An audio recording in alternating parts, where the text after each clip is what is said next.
AirPods Pro 3不知不觉也是用了1个月了。那这个月下来呢，我觉得如果你今天想要买它的话，可以先冷静一下，因为我觉得它有一些地方有一点怪。那到底是哪边怪呢？我们今天呢就是要来跟大家分享这一代到底有哪些升级，然后我自己使用下来的心得以及它的优缺点，还有最后呢，因为我自己也是 AirPods 4的使用者，我会来跟大家说一下这两者要怎么选择哦。那我们话不多说，一起就来看看吧。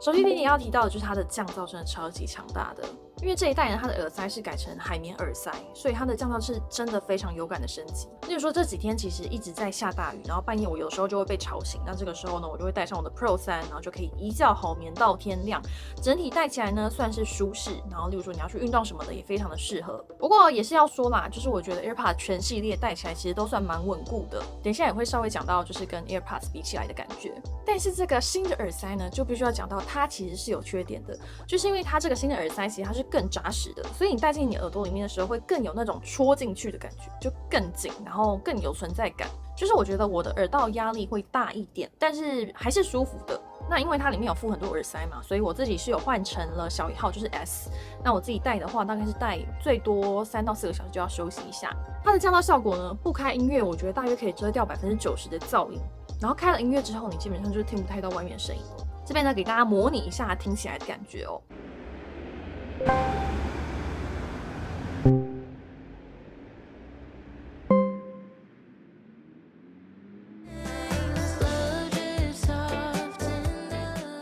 然后呢，也要特别提到，如果是女生的话，因为现在大家都很流行这种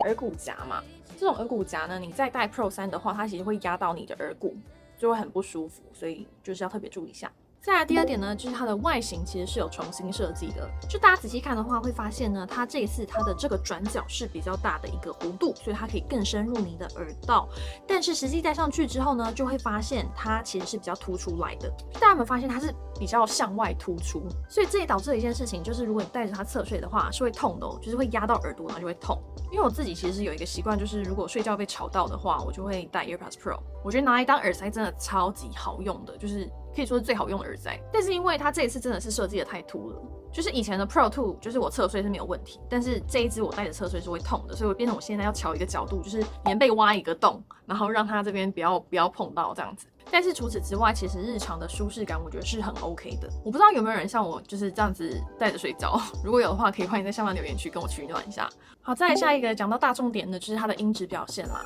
就是如果你没有用过 AirPods Pro 的话，你应该会还蛮在意这一次的音质，但是呢，很可惜，就是这一次还是万年的 AAC 编码。而且呢，甚至跟上一代比起来，我完全听不出来它的音质有什么进步。就是我自己听完之后，我真的是听不出来差别，所以我就上网看一下别人的评论，大家都说它的低音是有变强，然后我就是仔细的去来回切换了一下，因为我也有上一代嘛，然后就是要这样子来回去比，我才听得出哦，它的低音有变强，也就是说它的进步幅度是真的蛮小的啦。那苹果的 AirPods 系列其实他们都一直都是走一个非常的平均，然后很安全牌的一种调教的方式，也就是俗称的白开水啦。然后各种音乐其实都非常的适合。那我自己是听得非常开心，因为我自己也没有在听什么特别音乐，就是听流行乐而已。那硬要比的话呢 ，Pro 的音质应该确实是比 AirPods 好。但是我个人是注重舒适感大于音质的，所以这个部分呢，我们等一下也有在讨论。好，那在收音音质的部分呢，也给大家听看看，就是它收音起来是怎样的感觉。好，我现在呢正在用 AirPods Pro 3来录音，大家可以听看看这个通话的感觉如何。因为我现在呢是在通话当中，所以你听到的呢是从对方手机里面听到的声音哦。我们现在放了一些就是白噪音的部分，然后大家可以听看这个气噪的效果。然后放一些音乐看看好了，大家可以听看看，就是 AirPods Pro 3这样通话起来的效果如何。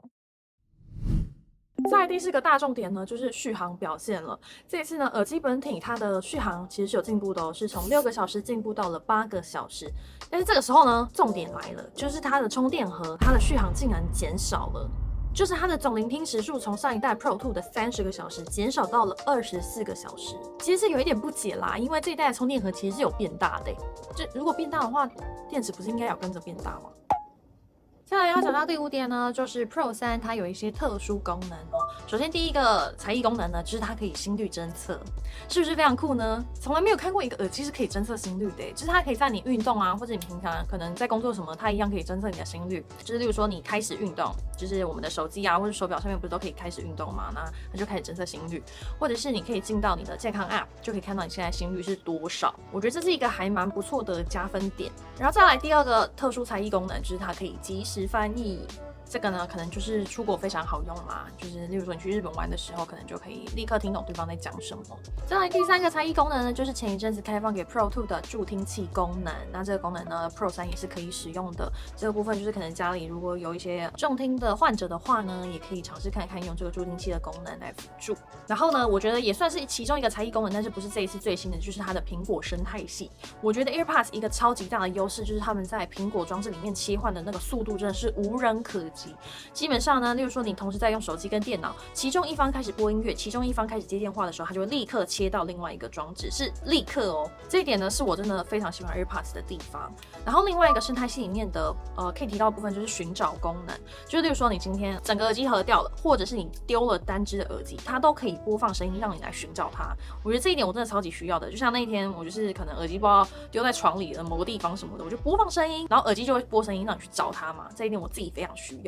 那最后呢，想花一些篇幅来讲一下，就是 AirPods Pro 3还有 AirPods 4有哪一些区别，还有你应该要怎么选择。因为我觉得应该有蛮多人是这2只在挑选的。然后因为我2个都有，而且我2个都有在用，所以这边呢就跟大家分享一些我自己的心得。首先要讲掉呢，出场率最高的其实是 AirPods 4啦。就是我觉得 AirPods 4它真的太轻，然后太舒服了，因为它就是放在你耳朵上面是完全没有感觉的，就是你戴上的时候，你可以几乎忘记它的存在。这点是我真的非常喜欢 AirPods， 离不开 AirPods 的原因。像平常运动啊、通勤啊、讲电话，我第一个拿的一定都是 AirPods 4，然后加上它现在也有降噪嘛，然后我个人又对音质又不是说那么挑，所以我觉得 AirPods 4对我来说其实非常够用了。那在什么情况我会使用到 Pro 呢？其实就有2种情况啦，就是睡觉或者是搭飞机。就如同我刚刚说的，就是如果我睡觉被吵醒的话，我就会抓 AirPods Pro 来，然后当成耳塞用。它的降噪真的是非常的强，但是因为这一代就真的是比较凸，所以我个人是比较喜欢 Pro 2的外形，就是它的睡感比较好。那这一代呢，其实